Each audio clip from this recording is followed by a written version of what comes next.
Sometimes it feels like I'm doing it for the first time. Good evening. Welcome to the Total and Tortoise Preservation Group's Meet a Member.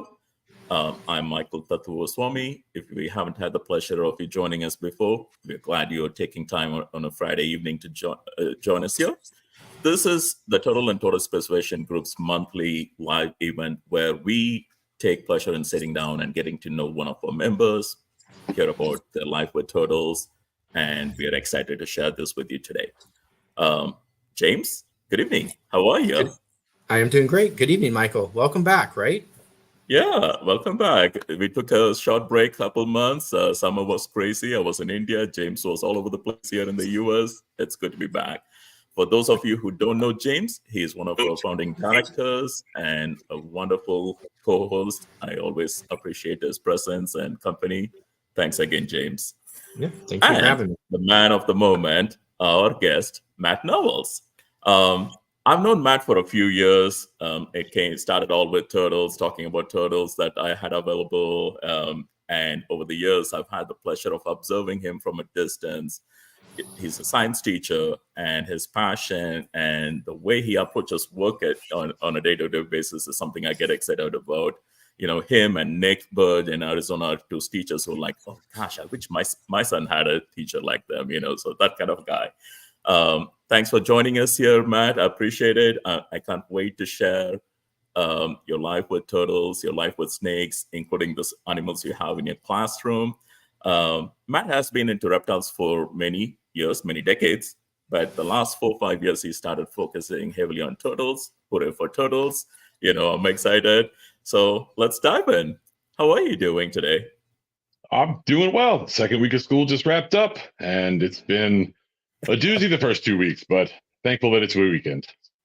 Well, I appreciate you taking time. Like I said, when I reached out to you, I did not even realize, hang on a second, this is the start of a school year. I'm hitting a science teacher and say, hey, do you want to talk turtles? So I appreciate you doing this. Absolutely. This will be the most fun thing I've done in a couple weeks. So, well, I'm glad to hear that. We met you briefly at the conference last year. I was excited about that when you said you were going to be there for a day, and I hope you can make your way back out there and spend more time with us. I know it's a drill, but yeah, I'm looking forward to sitting down and chatting more in person. One of my favorite things, I always like to hear where people come from. It helps me appreciate where they are now even more and where they are going. So can I ask you to share your life with reptiles and turtles in general? Yeah, it's a long one, so bear with me. But I like to tell people, so I'm 38, I'll be 39 in a few weeks. I've been keeping turtles since I was 10. I've been keeping turtles properly for like 3 years. So my parents didn't want me to have reptiles. They didn't want me to have snakes or lizards, any of that kind of creepy crawly stuff. And I'm very fortunate through just dumb luck, I guess, that we had some people move in next door when I was like 10 years old who needed a cat sitter. And I was like, well, I'll do it. And they realized, oh, we don't have to pay him cash. We can pay him with fish tanks. And that'll drive his parents a little bit mad, but maybe that'll work out in his favor. And so looking back on it now, it's really funny, but I watched their cats for like 2 weeks, and they gave me a 30-gallon and a true 30-gallon, like a 36-inch tank. I've never seen one since, and a stand and lights and all that kind of stuff. And then once it was there, they knew I could just kind of chip away at my parents. And one spring break, I was traipsing around in this swamp that was near our house, and I found 2 baby yellow belly sliders. And I was like, these aren't creepy crawly, right? Like these can't escape, right? And so I kind of made that pitch to my parents, and they were like, well, he's right. The turtles probably can't get out of this big tank. And so I started keeping turtles there. And then really what happened is as a young kid, I would catch turtles every spring break and then turn them loose kind of at the end of the summer. Probably not the best practice, but when you're 11 or 12, we don't always make the best decisions. So then I didn't really keep much other than that through high school. The day I moved out of my parents' house and into an apartment my sophomore year, I didn't unpack anything. I drove to the local pet store. I bought a ball python and I bought a corn snake and all the crap that went with them. And I was like, yes, I got snakes. This is where I'm at in life. And so I did that for a bit, and I was for sure like that snake guy in college. Like I 100% know that that's how my friends probably referred to me. Did that for a bit. And then as I was graduating college, I met my friend Ted, who I'm sure I'll talk about later. And he was like, yeah, I breed ball pythons. And at the time I was like, that's the dumbest thing I've ever heard. Like, I didn't know that there were morphs or any of that kind of stuff. I just knew these like stupid brown snakes that I saw in the pet store. And I was like, why would anyone want to do that? And then I saw all kinds of things, and I got pretty heavily into that. And that was all I did for a bit, was actually sell snakes full time before I was a teacher. I sold for Ted Williams at House of Scales. I sold for Pete Call up in Baltimore. So I did that for a bit. And at one point, before we had our son, I had probably 300, maybe 400 ball pythons in the building, and I hated it. I just didn't like it at all. Everything was in racks, and if you're into racks, whatever, I'm not passing judgment on that. But for me, it was like, this sucks, right? These are drawers. I could have socks in these, and it would look the exact same. But I had 2 pairs of rattlesnakes that I had in cages. So I have Northern Pacific and Eurocoans. And I really dug that. And so I started sort of chipping away until I had fewer and fewer animals in bigger and bigger cages. And then my kid got here, and he's really into stuff, and he likes to see them. And so I got some stuff that he could interact with, because he can't hold the rattlesnakes. Jess is pretty firm on that. And so today's now a bad day to be talking about handling venom. Just putting it out there. Yeah, I haven't caught up with the story, but from what I understand, it's not a great day. Yeah, I've been following that since this morning. Yeah, not great. But anyway, so now I've got something like 50 snakes, maybe fewer than that. My students always ask me to add up, and I think I came up with like 48 or 49. But I've got probably 24 turtles. So back in when lockdown happened, we were at home. Luke and I were here, my son, and I had started looking at turtles. And I bought a couple. I bought a Northern Red Belly that is just my favorite turtle ever. I love this thing. She's almost 4 now. Bought a couple other odds and ends. And my intention was, I'm going to buy these, and I'm an adult, so then I'm going to have to put them in the right thing. Like, I'm going to have to build something better for them. So they started off in a little 55-gallon tank for the winter. And the following spring, I got a 110-gallon stock tank. And they went in there, and my kid thought it was the coolest thing ever. So then I was like, okay, all right, this is fun. This is what I want to do. And around that time, Jess, my wife, comes home and tells me, like, hey, Matt, I found this thing on Facebook. They're wanting to dig rain gardens in people's yards. And I don't really know what that is, but it's free and it sounded cool. So this engineering student's coming out on Saturday. Can you talk to her? I was like, whatever. So she comes out, and she's being very like kind of timid about asking to dig up our yard. And I finally leveled with her. I was like, look, worst case scenario, you screw this all up and then you dug me a turtle pond. So this is really a win for me. So she got super excited, and they came out and they did, it's about a 40-foot rain garden in the front, and then about a 50 or 60-foot pocket wetland in the back. And once that happened, we really it's like we fell in love with our yard all over. We'd been living here 8 years at that point, but it just triggered something in my wife and I, and we started really focusing on outdoor stuff. So then that turned into, well, I'm not dumb. I could build outdoor enclosures for things, right? Like, I can watch a YouTube video and kind of figure this out. Now that's blossomed into a 350-gallon stock tank with some stuff in it, another 200-gallon stock tank, and then the 8-by-16-foot box turtle enclosure that I shared on YouTube the other day. And then bigger plans to kind of go beyond that. So my goal next year is to build a 16-by-16 enclosure that looks similar to the box turtle, but has a deeper pond. I'd like to keep my Northern Red Belly outside year round. She can. We have them here in the state, in the northern part. I've got a couple other North American species that should be able to tolerate that. So nice. Humble beginnings of putting stuff in a free fish tank to now, oh my God, half our yard is turtles, and then a whole building full of snakes. So. Well, that's a great species, Northern red-bellied, absolutely gorgeous. Their eyes just absolutely gorgeous. Yeah. And they're so personable, and she just gets more and more outgoing as she gets older. She's probably, carapace is, I don't know, 7-8 inches. She's hibernated now 2 winters for me, and just does fantastic with it. And as soon as she wakes up, she's one of the first ones to wake up.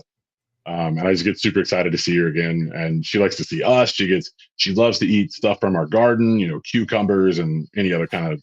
Loves watermelon, which I was really surprised. I never thought about aquatic turtles eating that. My wife was like, "Why not? It's sweet." It's throwing stuff in there. So yeah, it's been fun to kind of learn about her, having her. Awesome. Now, you said your favorite is the northern red-bellied. How about your wife? Does she have a favorite among all your turtles? I would say she loves the box turtle pin the most. My son and I went on this huge kind of massive road trip back in June. We were gone for about 2.5 weeks.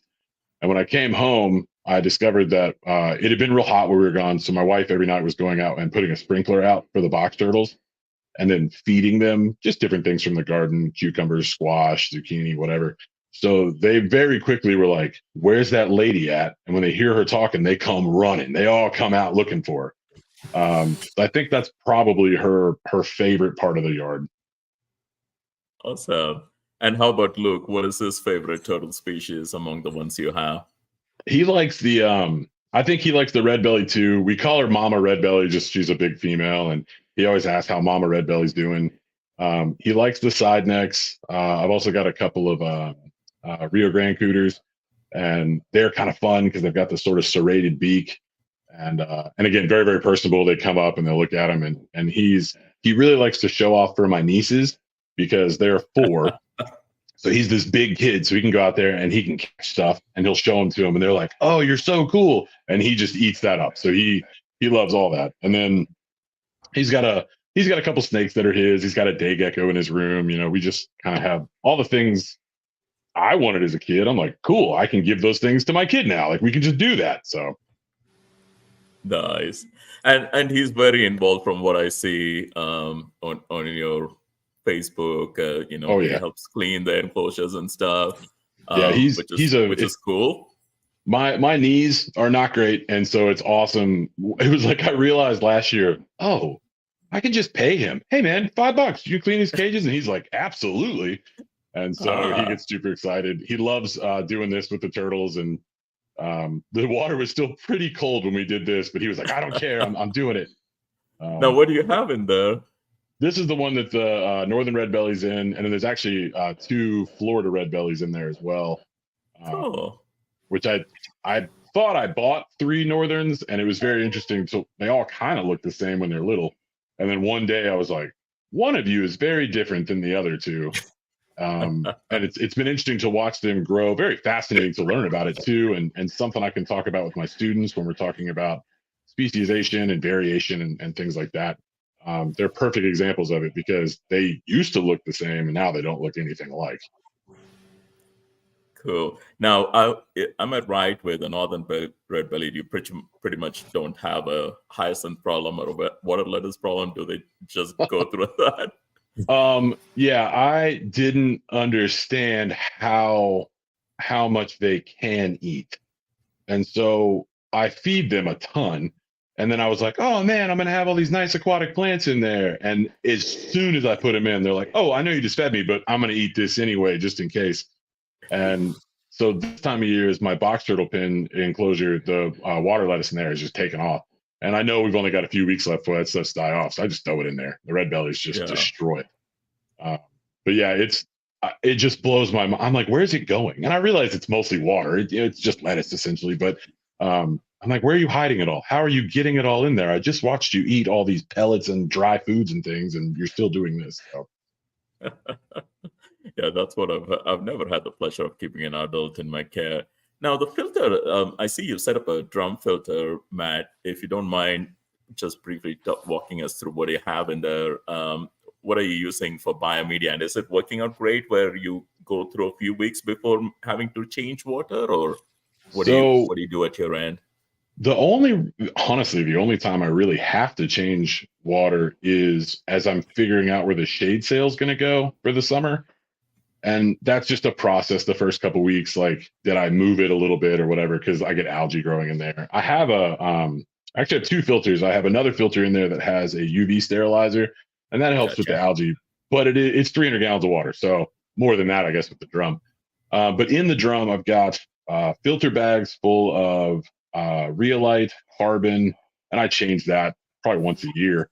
And then I've got lava rock in there for the biological, so the beneficial bacteria has a place to colonize.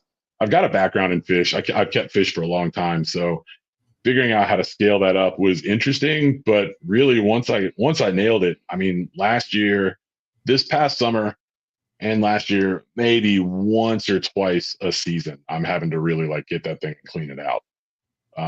And I attribute that to the turtles getting bigger, them destroying all the plants, all that kind of stuff. But it's set up pretty well, so I'm pretty happy with how that works.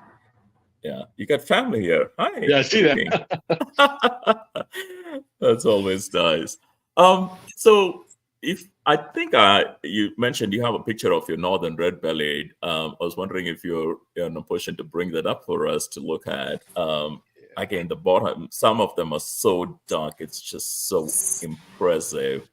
Well, I thought I was, but then somehow it's saved as a Word document.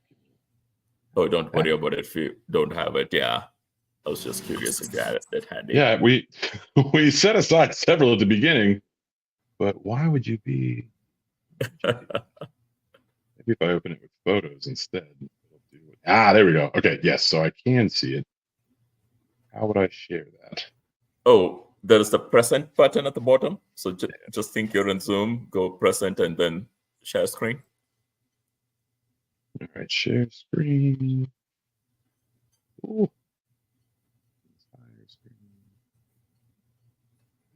What's arguing with me about? It should show you either Chrome tab or like a tab or then window. And if you go to window, there we go. I got it. It was trying to do the whole thing and it wouldn't do it. Can we see that pretty well? Oh, for some reason, that brought you up as a guest. I don't know why. Oh, okay. Well, hopefully we can see her. That is beautiful. Yeah. So that's going to do. That's a picture from last year. I didn't have a great picture from this year, but I really like this one. Really shows kind of her red there. Yeah. Hoping I could see. My mentor had one. She called it licorice, a really dark individual. Just an absolutely gorgeous animal. Yeah, they're an insanely and like I said, when I first got them, they're green, right? They don't look like that at all. Yeah. And she had a lot more striping on her face and kind of watching all that fade away to this like beautiful black kind of olivish color. Yeah, I just love that turtle. She's such a neat specimen. They are. They just get too huge for most people who are getting into turtles and thinking of, hey, I have a 55-gallon. I'll put this thing in there. And it's one of the things I was actually kind of glad. I think I ended up with her, and then I think both the Floridas are females because I don't want to breed $10 turtles that people think they can put into a tank, and I see that. I see that issue in the venomous community too, where I think people see cheap and they think easy. And then you see people like buying Western Diamondbacks and monocle cobras and things that they have no business owning, but it's $50. And it's like, yeah, and it can put you in the ground very easily. Obviously the stakes aren't as high for the buyer in this case. But for the turtle, one of the things that I find so stressful about this hobby with turtles specifically is that our learning curve is up to them, right? Like they're impacted so much more heavily than we are by our failures, right? So yeah, it's cool that I've learned as I've gone along, but like I've lost animals when I was in my 20s because I didn't know what I was doing. I thought I could just keep things in any other way. So yeah.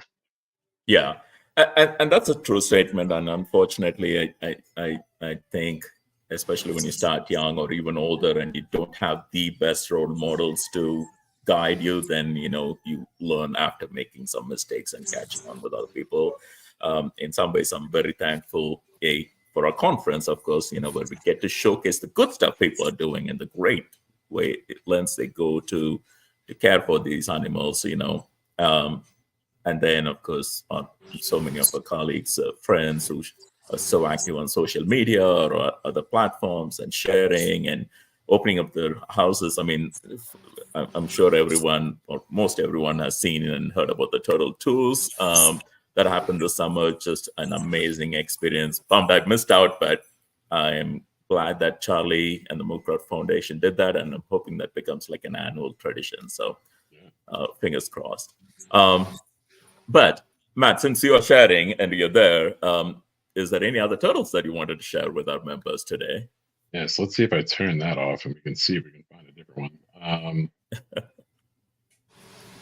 I know there were a couple of your turtles that I was excited about this evening, so I was going to share it with members once. But since you are there, I'll let you go through them first. Window. Let's see, I don't know if this is going to show up the same way as like a guest or something. Yeah, so this is my son with two of my nieces, and he's showing off one of the Gulf Coast box turtles that lives in this pen. And you can tell, I mean, he thinks he is a cool guy because he is. He's their hero. They love this guy. And he's so good at finding them, and they're not hard to find all the time. I don't know if you watched the video I put up. There were none out that day, but this particular day it was nice out, so they were kind of easy to find. But yeah, we've got that one in there. I have grown up around East Coast box turtles, and when I lived in Missouri, three-toed box turtles. And they're beautiful and their own thing. And it wasn't until a couple of years ago I learned about Gulf Coast and how they get so much bigger. And I have two Easterns, and then I have I have three Gulf Coast. And my Gulf Coast 2-year-olds are already as big as one of my adult Easterns. And it just blows my mind how much bigger they're going to get. But yeah, they're just such a neat species. And they look completely different. They don't, but they do. I like to bring them to school and show the kids an Eastern and a Gulf Coast, and kind of get them to think about what are the differences here? What are we seeing? Even the young kids, the kindergartners and first graders, are like, oh, their faces look different, their shells look different. So that's fun. Now, I know 8th grade students are probably a little too old for the International Turtle and Tortoise Week stuff that we send out, but do any of your teachers in your school participate? And do you know if they get the materials we send out? If not, we should hook you up next year. Yeah, I think we should if we could. We didn't do anything with it last year, and I've got friends at some other schools I think that would be interested in participating in that too. Absolutely. And one of the things I find with my 8th graders, 7th graders too, I've taught both grades the past couple of years. This year is just 8th, but a lot of times things that I think might be too young for them, there's just enough of a kid left in them that they're like, no, let's do that. I do want to do that, right? And that little spark where it's like, oh, you're not dead inside yet. That's cool. Is what keeps me going every day. Good. Well, Wesley had a question, and no, Wesley, you didn't miss it. We just hadn't gone there yet. What all species of turtles do you keep, Matt? So I've got Gulf Coast box turtles. I've got the two Easterns. I've got Argentine side necks. I've got 2 pink belly side necks. Northern red belly, Florida red belly, the Rio Grande cooters, Honduran wood turtles. Those are in the same thing as the Gulf Coast box turtles. They're all captive born and bred. They're all the same age, and they've kind of grown up together. And they really just get along. They sort of occupy slightly different parts of the habitat most of the time. But we just make sure everybody's well fed, so there's no competition. I don't feed everyone in the same place. I like to spread it out, mostly so they can forage, but also I've noticed that if I do that, it helps prevent fire ants, which is nice. I think that's all of them. That feels like a pretty comprehensive list of what's here. Okay, yeah. You know how to ask. So you're no longer keeping any Moramis? You're not keeping any reeves or the Chinese golden threads? No, yeah, I meant to actually talk to you about want this. Some? I do. I actually would. I was looking at when I got those big Phrynops in the other day. They had golden threads for sale, and I was like, oh, I kind of want some of those again. Yeah, we just we have a member, Adam Gabriel, who keeps hatching them, and he cannot give them away. I gotta send them your way.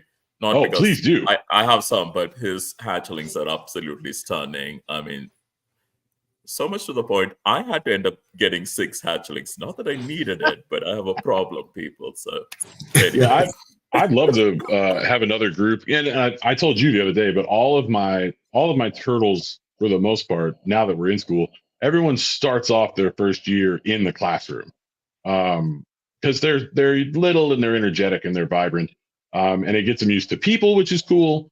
And so I dig all that. So Golden Threads would be an awesome addition because they're so brightly colored, they're so personable. So yeah, please. Yeah, remind me if Adam doesn't have, or if you just want some, I've got loads of them, so I'll ship some your way. Cool. James doesn't get excited about aquatics like I do. He's like, that's too much dollar bills, Mike. Yeah, water's still a commodity. Yeah, big time. But talking about sharing and talking about sharing not just a passion, but also animals and putting animals in the hands of passionate members. Some amazing work going on again this year with our Chelonian propagation program, and of course that kind of leads up to the conference. James, I'm excited. And talking about excitement, our field trip this year is to the Arizona Torres compound. And we have, I probably should have brought the number. I think we have only 7 or 8 more spots left in the bus. So if you're thinking of going or want to go and need a spot on the bus, please register quickly. But James, Yes. do you have any updates for us with regards to the conference that you'd like to share? Yeah, absolutely. For speakers, it's another, Russ is just knocking out of the park, lining up the speakers again for this year. Our special guest international speaker, David Fabius. If you've been to Daytona or been, in this for a long time, you remember, he's from Uruguay, visits, phenomenal stories about all the endemic turtles that he works with, and he'll be a phenomenal speaker, and I look forward to seeing him again because it's been a few years since he's been. It's been a few years. Yeah, and so I'm super excited to see David and look forward to all his talks. Chris Leone on enclosure design. You see his videos. You see all the neat work him and his wife are doing, and again, another a great one to get to see, and as Matt describes, putting together all these beautiful ponds and pens and stuff. I it's hard not to get excited, looking at those presentations and seeing those pens and not just wanting to take it back and try it and get it started. This year we have a whole series, a panel on incubation. I think again we were really kind of inspired by Anthony Pierloni's talk last year, and all the great things he's got going on. He's on the panel. Cord Offerman, Michael Rapley, Dave Trzaski, top-notch keepers, some of the best, raise some of the hardest to hatch, and they're all taking an aspect of incubation and how to get even take it a step back to the egg laying process. And if you've got a species and you're having trouble, this is a don't miss, right? And then don't forget on Friday we do have the panels after the lunch. The Galapagos Tortoise GTA will be running their panel again this year. Talking with Richard, the focus this year has been on tracking and monitoring, and when you think you've done it a long time, sit and talk to Richard. I sit, I get inspired. I enjoy the stories, but he's worked with so many of the different forms that we use to track species, from the zoo side to the private side, and I'm thankful to be a part of as they put stuff together on how to track some of these. One of the hardest things when you work with the rare species is tracking them, and they disappear. We're trying to figure out who's got what animal, who produced it, and it's becoming more important today than ever. And so again, a don't miss talk in the Galapagos Tortoise panel. I know picking a panel gets hard because along that line, we have Ralph Till in the Egyptian tortoise panel. I just this is going to be, we're all going to struggle on which one to be in, right? And it's just the way it rolls. And we have those two great panels running. And then Saturday night, the auction. Please don't forget about the auction. So every once in a while, I see hey, does anyone have this issue of the Batager? Does anyone know how to get a first issue of the Batager? Does anyone know how to get Batager number 6? So my wife made me clean my desk at home, and sure enough, lo and behold, we put together a whole set of the Batagers. And we have all the early monographs. Russ and I are working to put a full set of the monographs together. I can't promise the monographs, but if you are missing any, don't have the early day ones, what we have decided to do on this, instead of putting it in the auction, is to put together a raffle. And I know I'm running out of time, Michael. We've got to get on that, but we're going to sell tickets, but we're going to pull that ticket at the auction.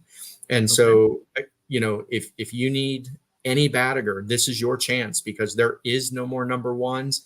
What you probably know the rare ones, Michael. I just know number 1 is, I think it's 3, 5, 8, something like that. Yeah, we are out of stock on everything up till, like, I think 7 or 8. So yeah, and of course new members who just recently discovered TTPG, who have enjoyed the copies they get, then they want copies of the old editions, which we are all out. 7, I think we still have a couple.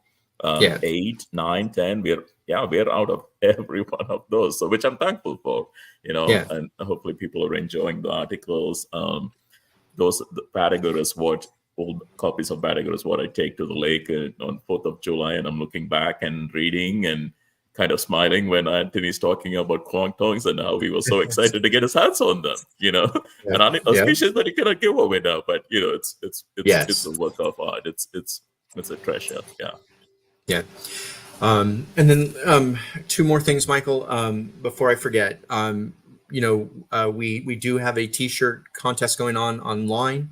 Please vote. If you have one you like, but it does close on September 15th at 9 p.m. So here's your chance. It doesn't take anything. We had some great submissions this year, but here's your chance to pick a design. With that, one of the things that TTPG decided to do this year was do a bonfire store. So now you can go online to Bonfire and go to Bonfire Store. It's TTPG. Search Turtle and Tortoise Preservation Group. How many times have we're at a show and it's like, I need this size. Right. I need it in a V-neck. I need it in a tank top. I need it, where's the tie-dyed? Where's, here's your chance. You can get it made in your size and shipped to you. It's and take the opportunity as well. Yeah. Say that again. I said tank tops as well for our Arizona and Florida friends. Yes. Yeah. As you know, at 112 yesterday, we were all looking for tank tops, or by then we're just wiping the sweat off our head with them. But hats. I mean, all the good stuff. I mean, you're sporting it all today, Michael. I mean, you're Yes, I had to try it before we open it up. I needed to make sure it meets the quality that doing quality control. Yeah, well, so I have to say this: the members have been amazing. For anyone who's known us long enough, we are a completely volunteer-run group. And when you order a T-shirt off our website, Russ or James or myself, we're trying to ship it among 101 other things that we're doing, and sometimes we don't get to it fast enough. But I mean, members have been patient. Sometimes they'll order something and we don't have inventory control. So we then go back and tell them, hey, sorry, we don't have that size. And they're generous enough. They're like, okay, just put it as a donation, So this is something we wanted to do for those of you who've been kind enough to sport our logos, wear it and give you the options that you would like. So yeah, we hope you enjoy it. Yeah. Yeah, absolutely. And so please take the opportunity, if you have a chance, or if you've been looking for a new shirt, It's been a great partnership with Bonfire, and so it's worked out well. Like Michael said, we've done the quality control, and so please check it out. So, and then of course, as you mentioned with the bus, there is a finite number of seats. So if you're planning to go, do get registered. If you have not made it to Andy and Julian's, man, you're missing out. And texting with Andy today, we're making sure that we've got everything covered. You're gonna get lunch, and last time we did it was a little rush. We lined up a lot of stuff. I mean, this is going to be a little bit more relaxing. You get more time to tour. Being a tortoise guy, you always dabble in little other things. Seeing some of those pictures of Julian's lizards, I mean, just phenomenal. So yeah. Looking forward to it, and can't thank him enough for the opportunity. So we have that coming up. If you have not booked your hotel, you're going to want to do that as quick as possible. I'm running out of room nights. I believe it's the 20th. I always cringe when I see that Wayne Hill call coming in going, what is this going to be about? And it was that the room block is sold out on the 20th. I've done everything I can to get it increased, but I'm fighting to get it increased. So I'm aware the 20th is a problem, but and I'm working to get them increased. If you have not made your hotel room, do it today. If you want to get the room rate, you can still get it for the other nights. Like I said, the 20th. I don't know why I have Wednesday night completely sold out. Not every night, but not Tuesday night. Huh? Interesting. Yeah. But it's the way it works. But anyways, again, if you haven't done it, you're going to want to do it soon. So, yeah, exciting.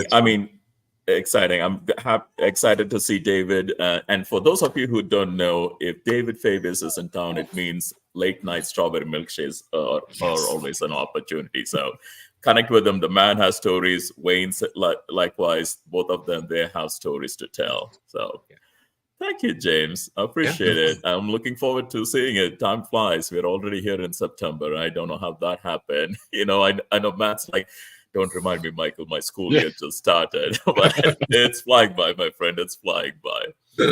So, before we talk about your animals in your classroom, one of the other animals that you recently received that I got excited about. Let me see if I can pull it up here. Let's see. And this is, of course, I think I briefly mentioned to you, one of my favorite species, one that I just have not been able to keep here at my end. Even though people keep telling me it's cold hardy, David Fabius keeps telling me below 60, you're trying your luck. So tell me, these are, you said females? You got two females here? Yeah, I got two adult females. So I've always thought Argentine side necks were just such a neat species. And for a long time, I was under the impression you could keep them outside in central North Carolina year round. I bought 3 babies back in 2021 from Cameron Lamb, and they're just the cutest little turtles. So I kept them inside for a year, then outside. I keep them outside here late March, unless we have a late freeze. I just try to kind of watch the lows. I probably won't bring them back in until mid-October. Again, I just keep an eye on the 10-day forecast and kind of make that call, which has led to me having to take like a random Thursday off work so I can get all the big turtles inside. And the first time I asked off work for that, people were like, "You're gonna do what?" I'm like, "I'm gonna spend all day knee deep in turtle stuff. That's what I'm gonna do." But yeah, so I had the 3. I was hoping I'd raise them up and I would get a favorable sex ratio, 1.2, 2.1 even. I would have been happy. And I posted on the Facebook group a few weeks ago asking if people could help me identify. I thought I had 3 males, but I was like, maybe I'm wrong. And everyone was like, "Oh yeah, those are definitely males." So it just put me in this kind of a weird place because I was like, man, I've grown these guys up for 3 years. They've got a 7.5, 8-inch carapace. They're good size animals. They're super healthy. They're very personable. And I was like, what do I do with them? And like, I'm never going to find adult females for sale. And the other night, I'm like laying in bed, one of the first nights of school. I'm exhausted, and I saw an ad pop up from Jay Frewer at Turtles and Tortoises, and it was like adults for sale. I was like, surely they're males. And I opened up, it said males and females. I was like, well, I'm not going to bed now. So shot him a message. I was like, you got girls? He's like, yeah, I got 2 adult females. I was like, I want them. I don't know how we got to do that, but I want them. Like, let's figure this out. And he was awesome, and we got that all sewn up real nice and quick. I had them shipped to my school, so someone's there to sign for them. I have stuff shipped to school pretty much anytime during the school year. I have animals coming in. Because we're a school, I don't know if we're in the FedEx system or UPS system somehow differently, but stuff always gets there first thing in the morning. I've never had anything get there later than like 9:30, which is awesome. So they showed up in this huge box, and I brought it down to my the classroom next to mine. It says live turtles all over the box, and they're like, "What's in there?" And I was like, "There's like live turtles in it." They're like, "But like really, what's in it?" I was like, "Why would I write live turtles all over a box to prank you? Like, I've got animals in my room. I would just do it that way." And so they didn't really believe me, and I open it up and I pull out this massive female.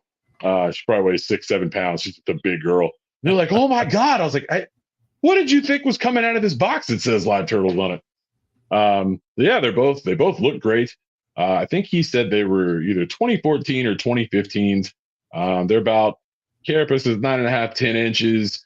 Their heads are huge. It blew my mind. They're only 2, maybe 3 inches bigger than the males, but they're so much wider. They're just massive.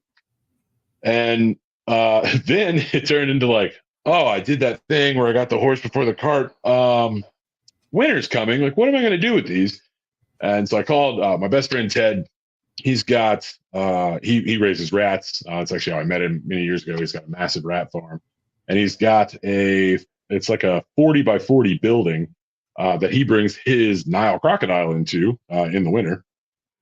And I was like, is there space that we could set up a thing in there? And he was like, oh yeah, we got a 12-foot circular stock tank we can put in there, and like that'll be fine. I keep the room at like 75. I was like, oh, well, they're just coming to you. Like they're going to you, and they're going to quarantine there for a little bit. I was telling Michael earlier, I'm actually going to ultrasound one of them tomorrow, I hope.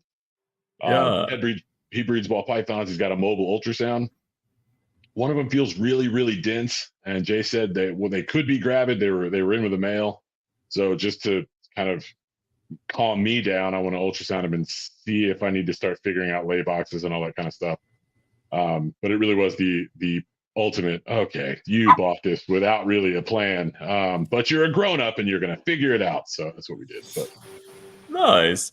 Well, I've asked Matt to, if possible, get a video of them trying to use the ultrasound machine. I got to, and I'm sure many of us, I'm sure I'm not alone. When the first time I went to a dentist office where they used a kind of a mobile X-ray machine, I got excited. I'm like, wait a second. How much are those things? Can I use this to radiograph, turtles? There are some species that you cannot palpate, Anyways, the stupid things that we get excited about as animal keepers. It's like when my wife was pregnant with our son. At the time, I had ultrasounded ball pythons and boas a bunch. And we're in there, and I kind of knew what we were looking at. And I started asking the ultrasound tech questions and told her why I was asking. And then she starts asking me questions about like ultrasounding boas. And my wife's sitting there 8 months pregnant, like, can we wrap this up? Like sorry, my bad. That's funny. Well, good luck with those. I mean, just watching somebody else other than in Southern California or Florida hatch those would be such a cool thing. They're like I said, really cute animals. And I was telling Matt earlier, for those of you who attended Wayne's presentation at the conference, and I think we have an article in the Patagur actually. Wayne set up like a maze within his pen because his females weren't laying readily, and he was trying to figure out, and he set up like a maze within that pen without extending the size of the pen, where animals had to go back and forth to get to a favorable nesting spot. And the hope was that it would trick them into thinking they've traveled quite a ways from the water and then would lay the eggs comfortably, and it seems to have worked for him. So, those are the kind of cool things you hear at our conference. So look forward to seeing you there. Yeah, What was it, Matt? So I was going to say, coming from the snake world, I'd heard before like turtle people are weird, which is a funny thing to say if you're a snake person, because snake people are also weird, right? Like, and and you see that among exotic people, regardless. You're like those bird people, anyway. But when I came to the conference last year, I was like, oh no, turtle people that are good at it are just really smart and like really thinking kind of outside the box. Like I would have thought to build a maze for an animal to increase the distance. And then there was a whole conversation that popped up last year that I just was like enamored by, because people were talking about this particular species not hatching well and using sphagnum moss and the pH or the isopods like integrating the shell. And I was like, what are these people talking about? But I'm like taking notes feverishly in my phone. Like, what a cool thing this conversation has blown up into. It was a neat conference. So if you're watching this and you haven't gone, like, you should totally go to the conference at least once. It was a really cool thing. Yeah, I swear we're not trying to turn this into market the conference, but I mean, talking about cool ideas, it just is. I mean, the ingenuity, the things that people think about, it just absolutely like using isopods with the hope that they will slowly, eat away at the shell. That's fascinating. And I don't know if you had a chance to listen to David's presentation last year. He's in the panel that James mentioned. He in his art. Sorry about my dogs having a party. In his artificial incubation, the man isn't just using like a night drop rate, rise in temperature. He's looking at what is happening in the native range for that particular species is incubating and replicating things. It's like I said, and David is a scientist, so he's not a mad scientist. He's phenomenal when it comes to incubating and looking at, okay, why is my hatch rate low? Why is this not happening? Disinfecting eggs, and he is one of those guys. Same thing with Wayne. The years of experience and the opportunities that those years are presented to Wayne, and solutions that he's had to come up with, like creating like a honeycomb kind of a structure to put individual Mexican musk turtles when he's feeding them, so he can monitor each one of them is feeding, but also not have them kill each other, right? Just amazing stuff. Yeah. So, anyways, talking about cool stuff, let's talk about you and your animals in your classroom. I just have to ask that before I close. You're exposing these kids, and I'm seeing that happen more and more in a lot of classrooms, especially in charter schools. I don't know if they just have a little bit more flexibility. I don't know the politics there, but you keep some snakes in the classroom, and not just small or not very small snakes, not a corn snake alone. So what do you have? And of course, you mentioned you take turtles in as well. Yeah. So this is my 11th year teaching. My first year teaching, I sort of eased into it, and I had like a crested gecko and like some hissing roaches, and I just sort of saw where that went. And what it really all started at is like, I came into teaching later in life. It was a lateral entry move, is what we call it here. So coming from something else and getting my teaching license sort of second hand, kind of as I'm doing it. So I didn't have all the stuff to like put up in a classroom and make it pretty and all the posters and things. But I was like, but I got a whole bunch of space for terrariums. Like, that's cool. And so I was like, I'm just going to put it in there. And if I think it's cool, I don't care if they think it's cool. Like, it's for me. I'm in here all day. You're only in here 45 minutes at a time. And so it started very small and just kind of simplistic things. And then I went to a different county and I put like a 7-foot boa constrictor in there. I didn't ask. I just kind of did it. Like, whatever. And one day our superintendent was coming around doing instructional rounds with like everyone in the central office. So all these important people walk in the room, and I'm like, well, we're going to find out if I can do this or not. And 2 of them looked and went, thanks for your time, and left. And then one of them got really excited and was talking to me all about it. So then I was like, okay, so if I just kind of do it with confidence, I'm pretty sure I can do whatever I want. And so then I slowly started. So then it was like 2 snakes in the classroom. And then it was like 2 snakes and a tarantula in the classroom. And then this year I have 2 dwarf reticulated pythons. One's about 6 feet. One's a little over 4. and then I've got a Centralian carpet python or a Brettles python or Bredley, however you pronounce those. In much bigger cages. So I have a 6x2x2 and then two 4x2x2s. And then at some point, I'm going to figure out where turtles sort of fit into that mix this year. My ornate woods will probably come in over the winter. And I'll put them in there somewhere. But every year, I've had kids that come in like, oh my God, I'm so terrified of blank, whether it's snakes or spiders or whatever it is.